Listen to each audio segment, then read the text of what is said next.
As the walls crashed down, it was alone he stood, that tough old major made of stone, metal, and wood. With a defiant fist he faced down that horde. As he held his ground, there was no thought of reward. Just one simple thought as he pulled up his hood. All good heroes have bad days, and all bad villains have good. But the difference between is one does what he could, and the other with kindness does what he should.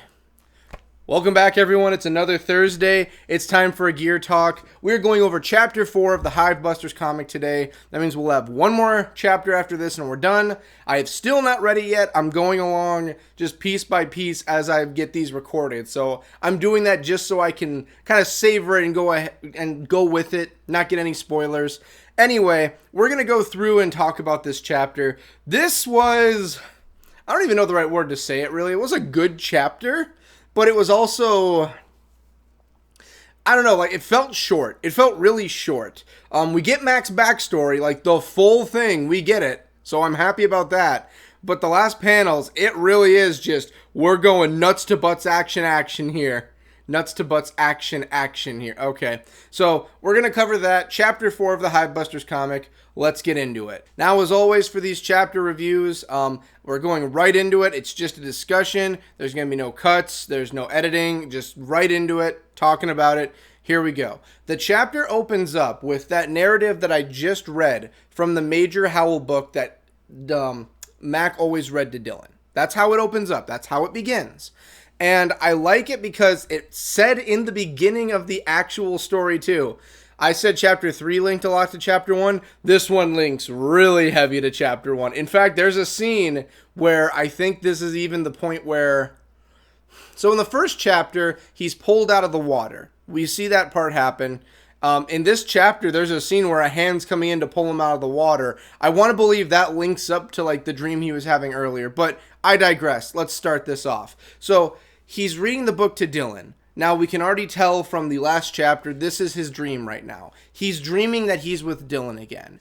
And we learn why it is like this in a little while. But he's sitting there reading his book to Dylan, and he says, I'm going to read it to you again once I get back. I'm going to finish the book for you.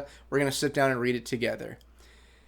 That is when we see an ominous figure of Lonnie and Keegan standing in the distance saying, Mac, we have to go. And this is the part where we understand, like, yeah, Mac's dreaming again. And Mac is sitting there. Now he's not in his attire anymore he had with Dylan, but he's actually in his Hivebuster armor. And he says, I just want to stay here. I dream about this every night. This is what I dream about every night, is that I am here with Dylan. And I dream about everything that happened when the swarm came to attack. And I dream every night that I saved him. Every single night, I am here with you, and I save you. And he doesn't really say this part, but it's kind of what's going through his head, and he hates it because every single time, I cannot bring you with me. I wake up every time knowing that I can't bring you out of these dreams where I save you, and I can have you again. That can never happen. Dylan's dead.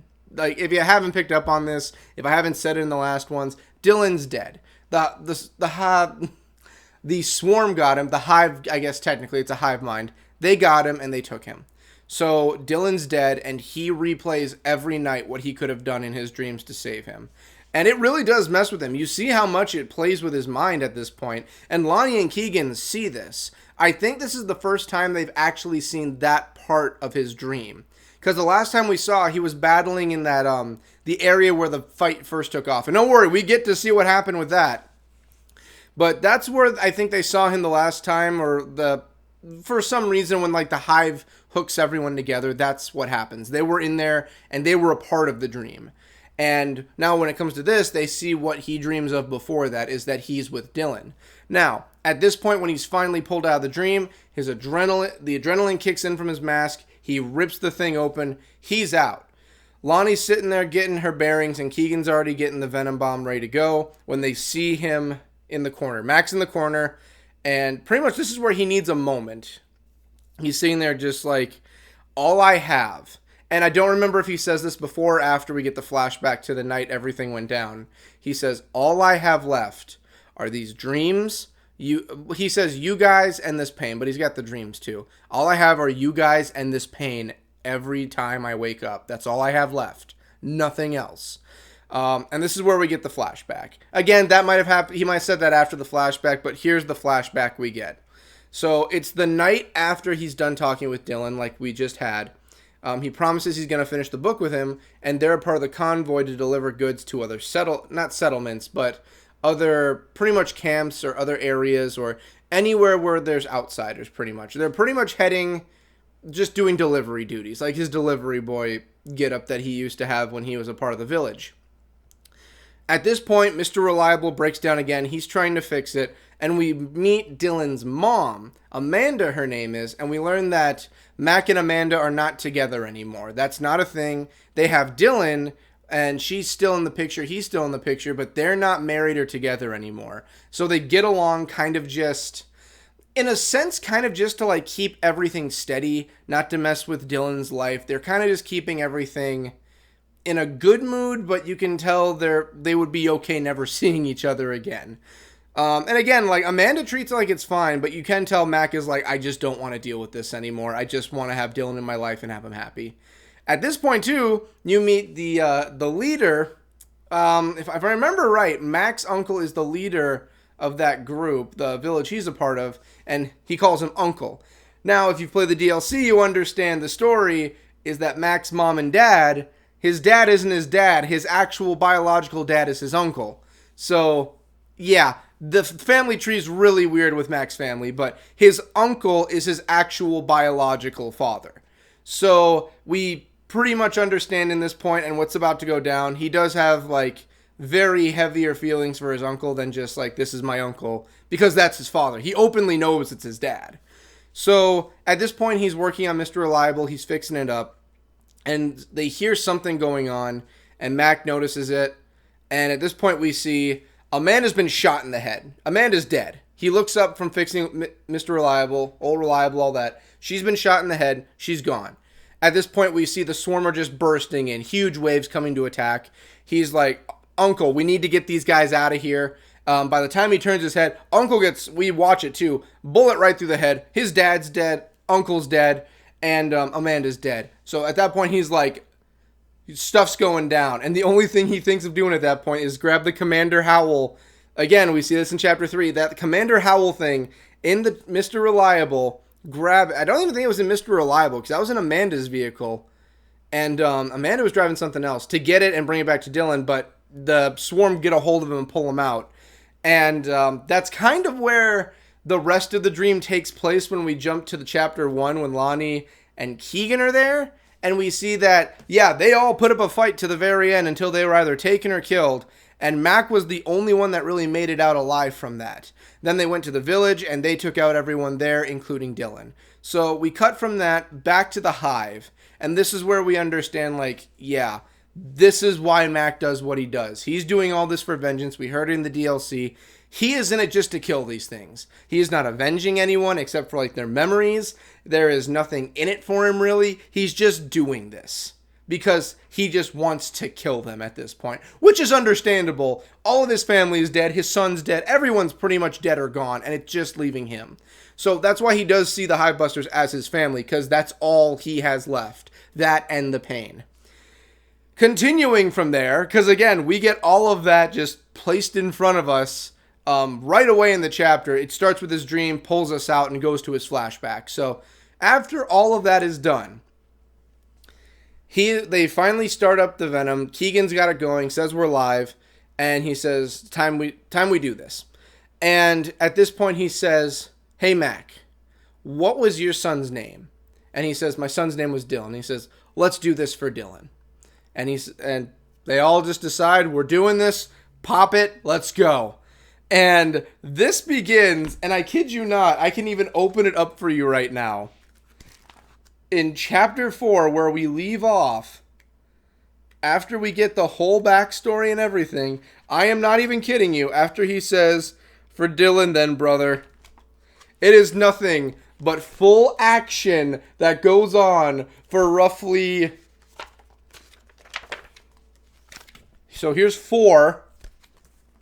And then finally, finish it. I'm not going to show that one because it's got something we'll get to. So 5 pages of just nuts to butts action we've got going. So once they launch this thing off, they begin, just like any escape you'd play on Gears 5, they are going through, and Mac is going completely insane. The entire time some of this action is going, we have the narrative that again is going from Chapter 1 and the beginning of Chapter 4 about Major Howell. That whole thing is going off because it's kind of like, it relates to Mac a lot, not only because he read it to his son, but just the story relates to him too. So they're going nuts. At one point, they've got this giant piece of metal they're pushing through and shooting behind. They chucked that. You've got a swarm that's chucking a grenade out. You see, I love this part. Keegan swaps around his gun. I don't remember what he's shooting with at the time. I don't think it was a long shot.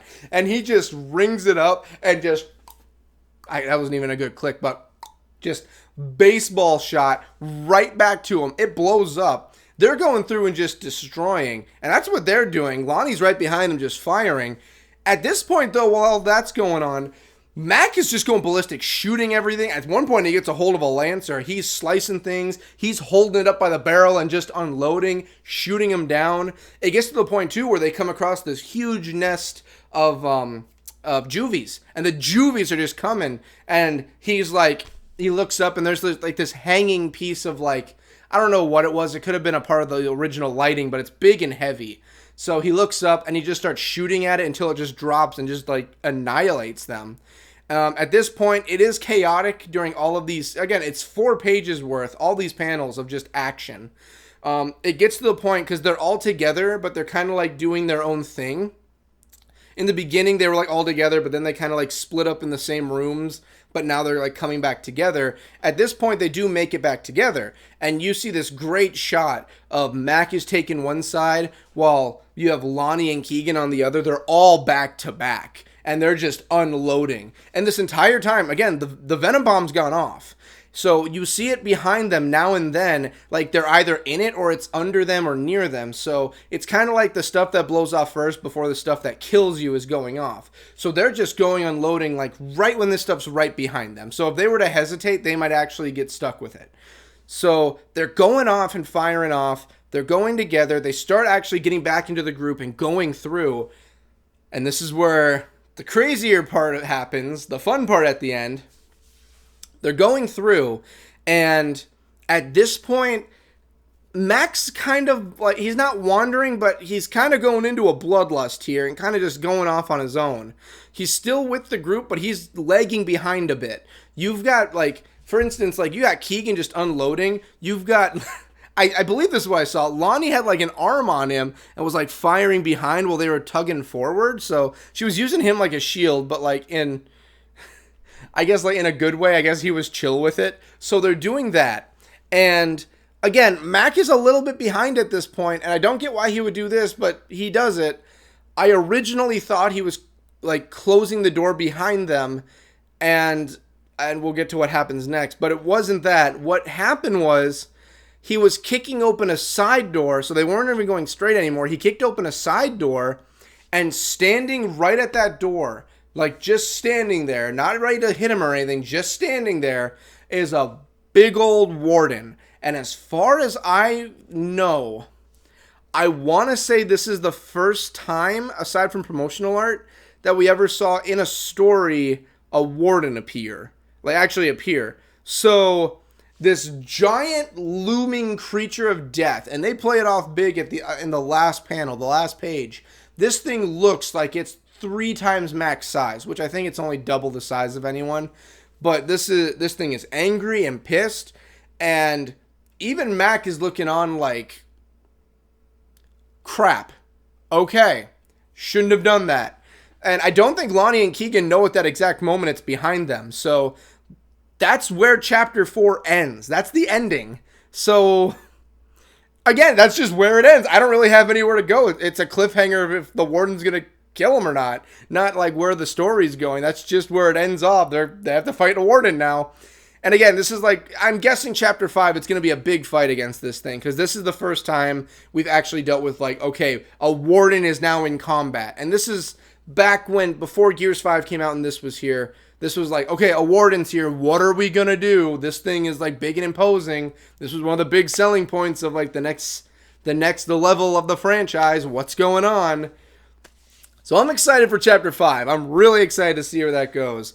It was nice to see Mac's story finally get revealed. I feel like after the last chapter and the beginning of this chapter, I felt like it was probably time we got the action going. So that's why the last half of this chapter, or last third is nothing but action. It is, they're just killing left and right. I forgot too, at one point, like, you got Mac pulling out his knife again. He's knifing someone while just unloading or sawing into him. I can't remember. But he's knifing people. He's gone ballistic. And I kind of love it. So that's really going to do it for me. I thought it was pretty good. The action's really good. I liked Mac's story. I think the only thing I would have changed, maybe link it a little more to how Dylan did get taken instead of just cut it off as like, oh, he got taken, but we're not going to show it. And show how he survived. Maybe they'll do that in 5. Because as far as we can tell, we don't really know how he survived that incident. We know he survived, we just don't know how he did. But yeah, I think that's going to do it for me. The next chapter will come out in probably 2 weeks after we do the next video for the Hivebusters. It's either going to be, and I'll have the poll up, probably either Tak, Hana, or Lonnie. That's probably going to be the next poll that will go up. So yeah, thank you guys for watching. Thank you guys. If you haven't subscribed yet, please do that. But thanks for watching. Thank you guys for making this possible. Thank the patrons for making this possible. I'll see you guys in the next video. Later.